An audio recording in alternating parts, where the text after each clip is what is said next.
So we are talking about the photoelectric effect. Say I have a metal surface over here, okay, metal surface. If I expose the electromagnetic wave, okay, electromagnetic wave, say I just take a particular wavelength, say I take the violet ray, okay. So if I incident the electromagnetic wave on the metal surface, okay, we find that electrons are emitted from the metal surface, okay. So these are the emitted electrons emitted from the metal surface, and these electrons are emitted because of light. That's why it's called the photoelectrons, okay, photoelectrons. So photoelectrons are exactly same as the electrons, but we say here photoelectrons. The reason is that these are emitted, these electrons are emitted because of the electromagnetic waves, okay. And this phenomenon is called the photoelectric effect. So photoelectric effect, in short, we can say emission of electrons from metal surface in general if suitable light is incident on it, okay. This is called the photoelectric effect, and the electrons emitted are called the photoelectrons. So in this chapter we are basically talking about photoelectrons and the waves and how it behaves as a metal, okay. So let's move forward. So when a metal surface is not exposed to the radiation, no electric current passes through it. Say for example, I just take two metal plate over here. Say one metal plate is, say for example, is a C, and other metal plate I just say as E, okay. And say if I incident electromagnetic wave of suitable frequency, then according to photoelectric effect, electrons are emitted from this surface, okay. It is scattered everywhere like this on the metal surface. These are the electrons, okay. So in this circuit, if for example we completed to the complete circuit, we put the ammeter to record the current, and if we complete like this, then when we don't incident light, we don't see any current. But when we are going to expose electromagnetic wave on this plate C, electrons are emitted and it moves towards A and it completes the cycle. That's why we can see the current in this ammeter. So this current, just name is called the photo current, okay. So basically current, we know that these electrons are coming from because of the effect of light, and electrons are called photoelectrons, and the current associated is called the photoelectric current, okay. So this, as a in complete we can say that this is the photoelectric effect, okay.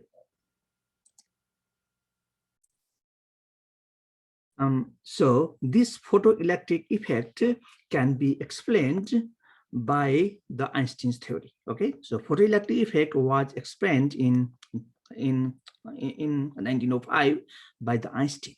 So he postulated, this is a postulate, What is postulated that an electromagnetic wave carries energy in the discrete package. Okay, so what does it mean by that? Say if we are saying this is an electromagnetic wave, okay, say for example, this is electromagnetic wave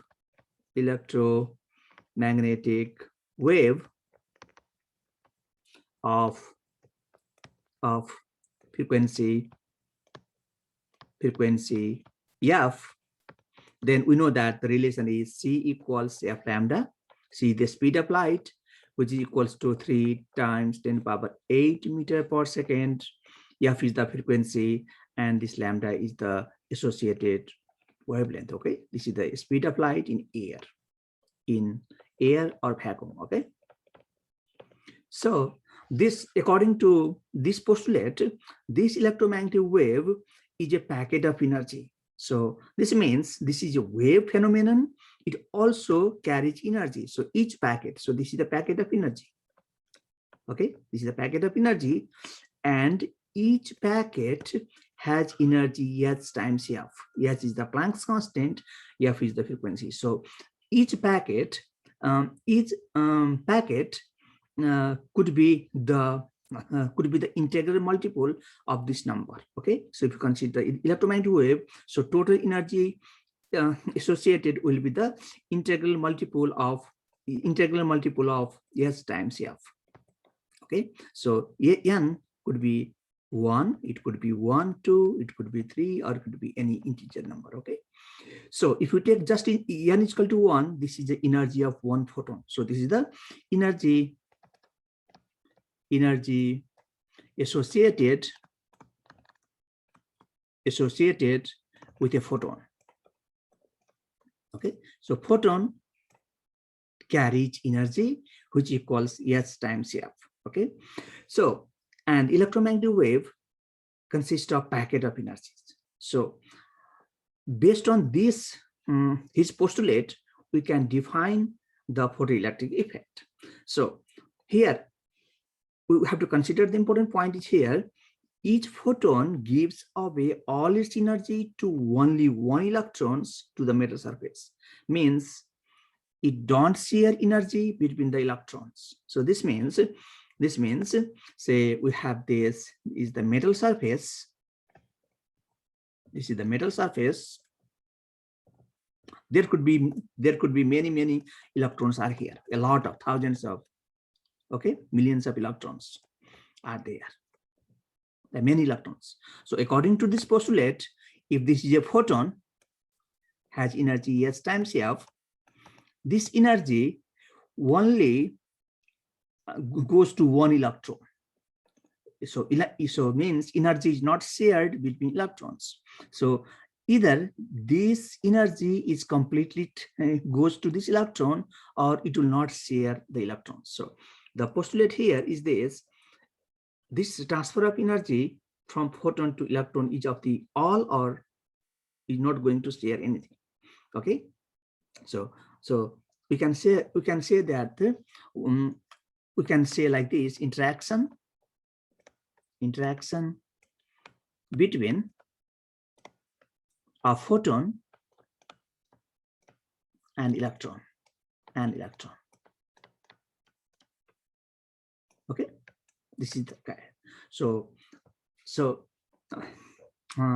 according based on this postulate, we can say that energy of photon, which is S times F, this will be divided into basically into two parts. So it divided into two parts. One is the kinetic energy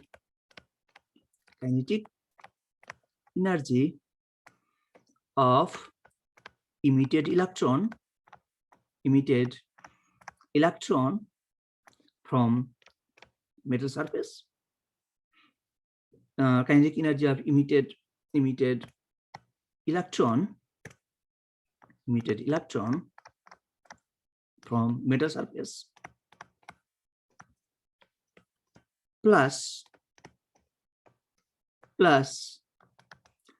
to this photon gives energy to these electrons. So some part of the energy used to get the kinetic energy of the photons, kinetic energy of electrons, because these electrons will comes out from the, okay, this is the electrons now. It comes out with some speed, okay? So some part of the energy is converted to the kinetic energy of photons, and energy must be required to just take out these electrons from the metal surface, okay? So we also need the energy. So energy required to just eject the electron from metal surface.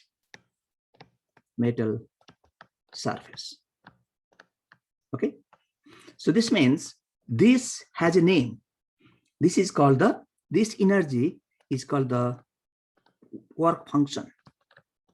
Work function we generally represent by symbol phi, work function for a given metal. Okay, so different metal has different work function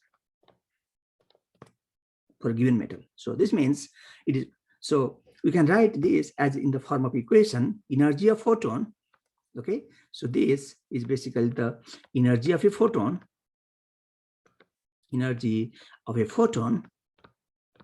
okay, say this is the E. This energy of the photon is divided in two parts. When it shares with one electron, one is the kinetic energy of the kinetic energy of the emitted electron, but be careful that this is for one electron, not sharing between the electrons, okay, plus this phi. Okay, so this is the standard equation we can use in the photoelectric effect.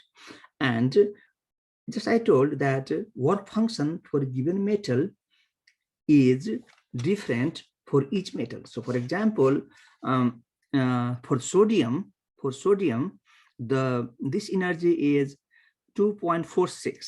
So what does it mean? This means that 2.46 electron volt of energy is required to just eject an electron from sodium metal.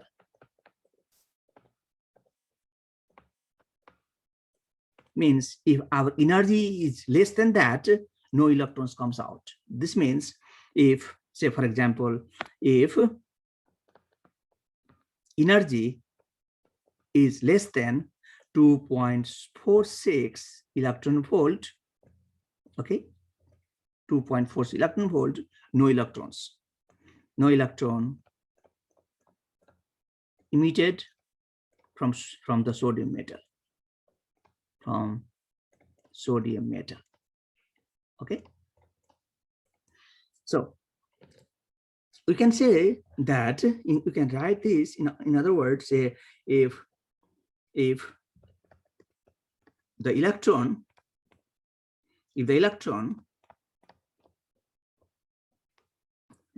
just eject from a metal surface,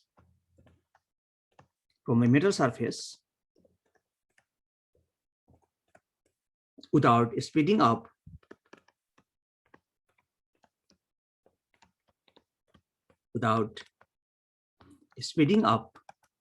in that case your V maximum will be 0.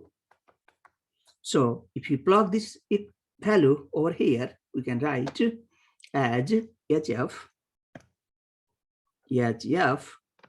equals P. So in this case, this frequency is called the threshold frequency. So the frequency F naught is called threshold frequency, or it is also called the cutoff frequency.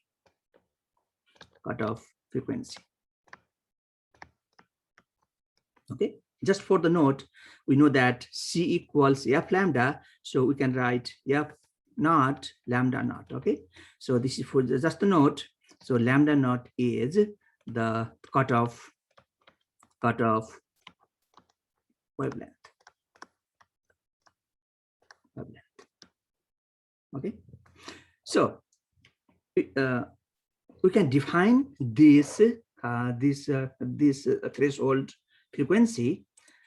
Okay, so we can define like this. So we just figure out that phi equals HF naught. Okay, so this we can define the threshold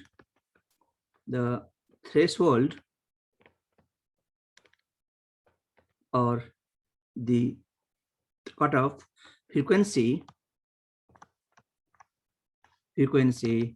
is the minimum frequency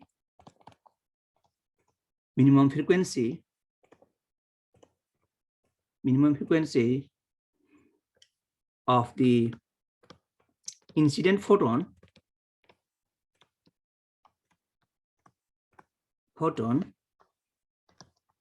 required to just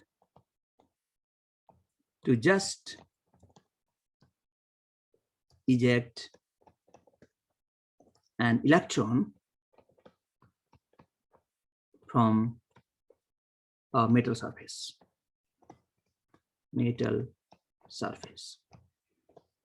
So it is clear from that pi is different for each metal.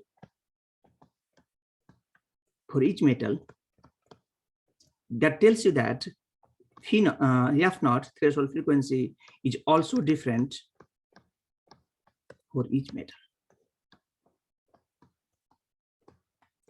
Okay, so we can combine those equations like this. Our equation is total energy of a photon is half v squared max, which is the kinetic energy of the emitted electrons, plus work function. We also can write this in the alternate format as HF equals half v squared max plus this equals S times F naught. This is the threshold frequency. Okay, so we can also write in this format. So they are basically the same equation written in the different format. Okay.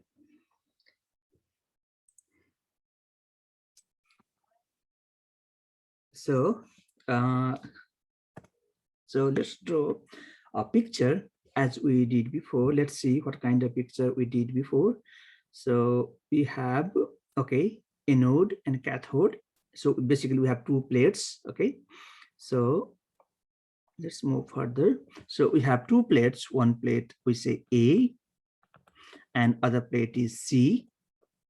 So and we joined to a, say for example, this is the ammeter to record the current. We call it photocurrent.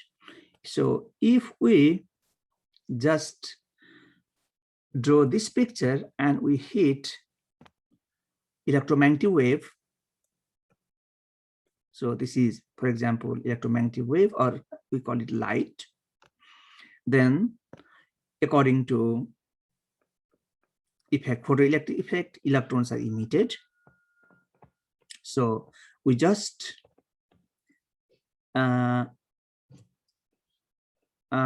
so the equation that energy of photon, which is HF, equals half v squared maximum plus this phi for each metal. Okay, so in this case, I just want to make sure that A and C are two just metal plates. Okay, metal plates. Okay, so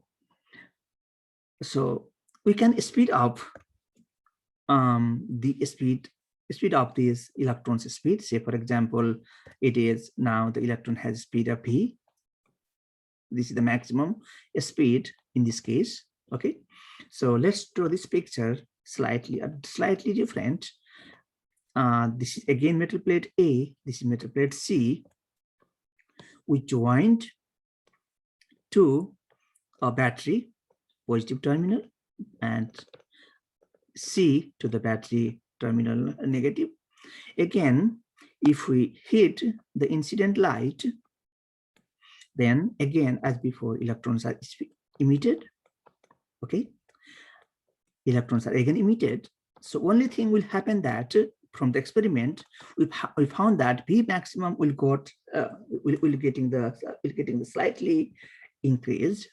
And if in this case, if you change, say this is the potential difference of the battery is delta V. If you plot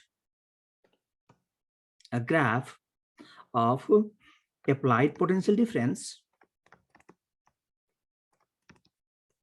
delta V, which is the potential difference of the battery, and here is the ammeter to record the photoelectric current. So this is the current, we call it photo current.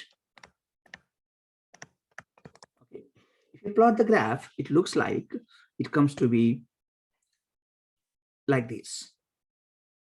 Means even at V is equal to 0, at this point V is equal to, even you don't put battery, we have this current, we have this this called the photoelectric current.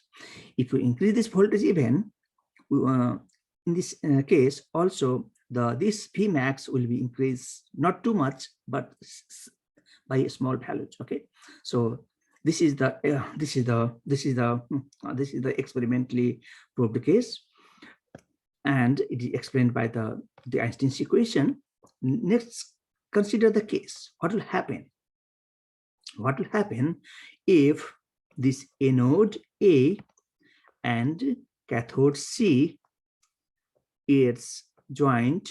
So be careful, this is ammeter. Okay, this is ammeter. This, if we join this ammeter over here, this is ammeter, and now I'm going to change the polarity of the battery. Now A joined to negative and C joined to positive. Again, if we hit the incident light, okay, hit the incident light, then again electrons are emitted. But be careful that in this case, these electrons are repelled. So now these electrons get repelled by anode A in this case, because now this anode is joined to the battery negative and cathode is joined to the battery positive. Okay, so if we keep going to change this potential, we call this the negative potential, especially negative potential. If we keep increasing, okay, at some point no single electrons will reach at anode, so your current, photoelectric current, will not see this current. So this current, photoelectric current, will be 0 at some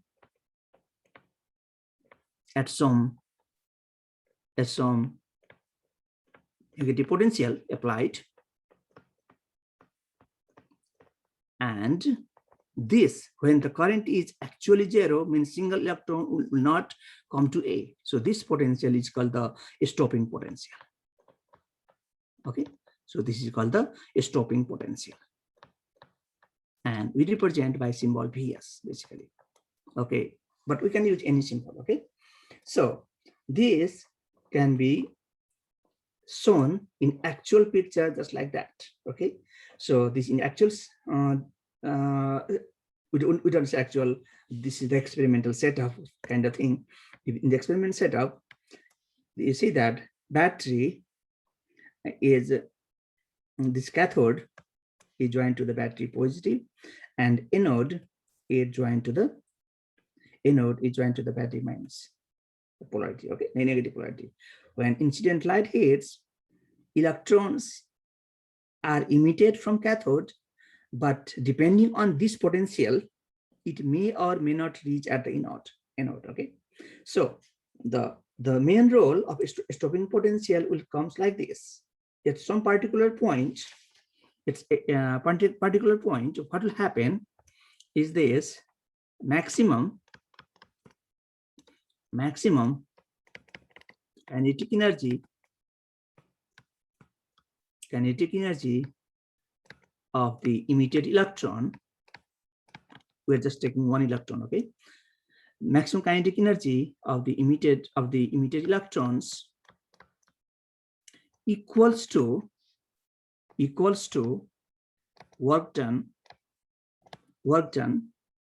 by the stopping potential. Okay, work done by the stopping potential. In this case, if this is the condition, then in this condition, photoelectric current will be zero. Photoelectric current will be zero, means no single electrons will reach at the anode. Okay, so the photoelectric current gradually dies out and eventually stops flowing completely at some value of this reverse voltage, and this potential is called the stopping potential. So we can write this in the form of equation as kinetic energy half m v squared maximum. It must be equals to work done. So if you remember previous chapter, potential difference we defined as work done per unit charge. So work done per unit charge. So in our case, charge is the electron. So we can write this as the product of charge times potential difference, stopping potential. Okay, stopping potential. So this is the case of electrons. So we can just write have mv squared maximum equals E times Vs. Okay, E times Vs. So now we can combine all these equations again. So our starting equation was that HF equals half mv squared maximum plus V. We can write this as half v squared maximum plus E time, we write V as S times F naught in term of threshold. Now we can write HF, this could be replaced by E times Vs plus HF naught. Okay, so we can use any of these equations depending on the questions. Okay, so this is the actual scenario in the sense that this is the experimental setup. So this voltmeter is used to record the potential difference applied. A is the emitter to record the current, photoelectric current, and you can see this rheostat is used to change the potential difference across anode and cathode. Okay, so the point is, let's start with this equation. HF equals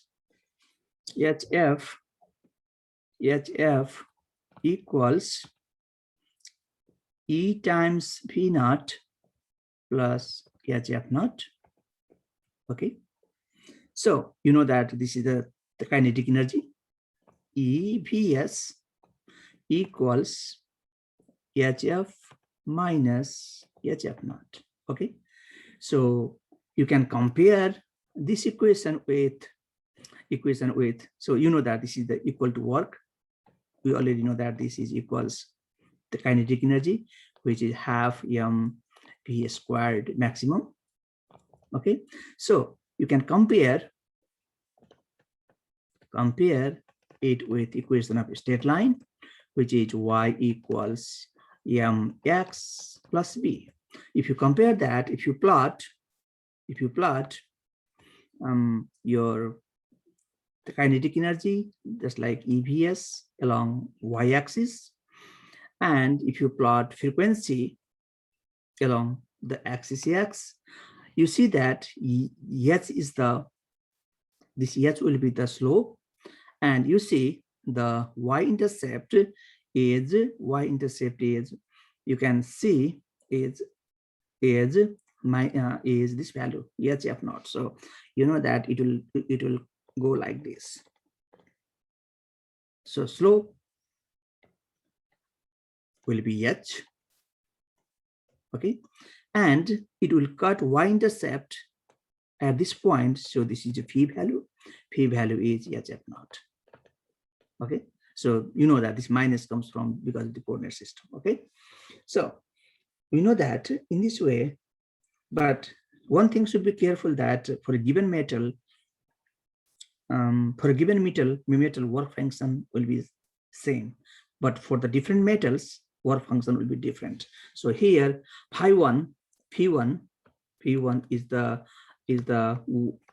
work function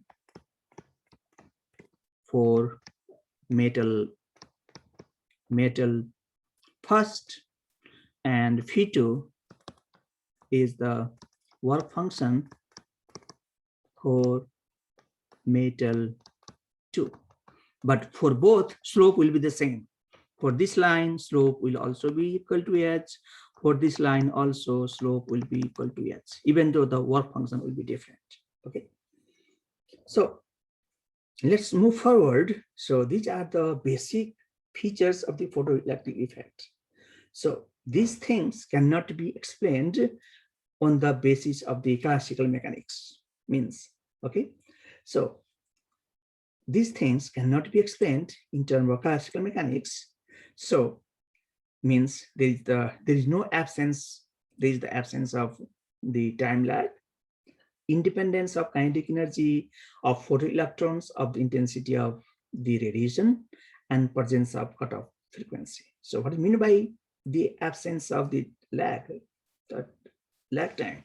So this means when incident light strikes the materials, electrons are emitted instantly at the same time. Okay, so what is saying that? What is the meaning of this? What is the importance of this part? Say we have a two bulb, one bulb is 1 watt, other bulb is say 200 watts.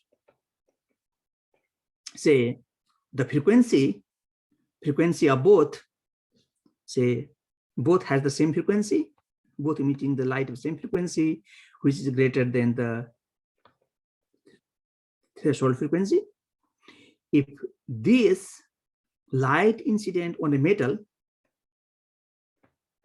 surface, then electrons are emitted from first bulb, and electrons are also emitted by the 200 watt bulbs. There is no difference in emitting electrons. Electrons are emitted instantly. So in this case, what I'm saying is that electrons are emitted instantly, irrespective of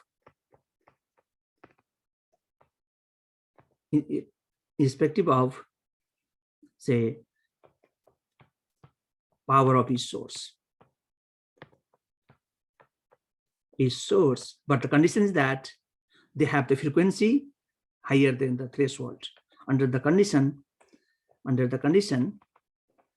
the frequency of each source is greater than the threshold. Okay, so this thing cannot be explained on the basis of the classical physics. Okay, so the other thing is the independence of kinetic energy of photoelectrons. So if we applied the reverse potential, even it would not matter. Say, for example, say it does not matter, say it is bulb of 1 watt, or it does not matter, say it is a bulb of 100 watt. these both have the same stopping potential for a given metal. Okay, so for both case, same stopping. This will tell you that this has the same stopping potential. Stopping potential for a given metal. For a given metal. Okay. But one thing we have to consider carefully that let's come to the other point, then we'll see that for the presence of the cutoff frequency, what is saying in this mean? Say we have a bulb, first bulb, say it is 1 watt. Say its frequency, say for example, its frequency is greater than threshold frequency. And this source is strike on a metal surface. Then certainly electrons will come out from this metal surface. Electrons are coming out. Okay. Let's consider the other situation. Say we have 500 watt bulb, but frequency is less than threshold frequency.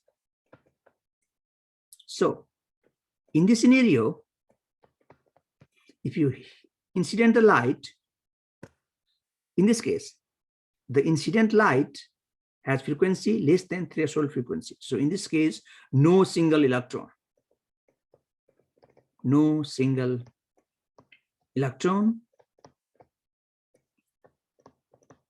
ejects from the metal surface.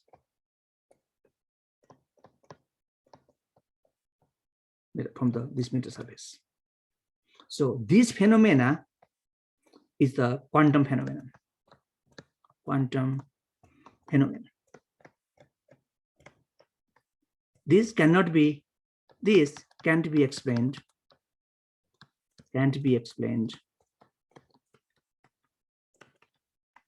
Based on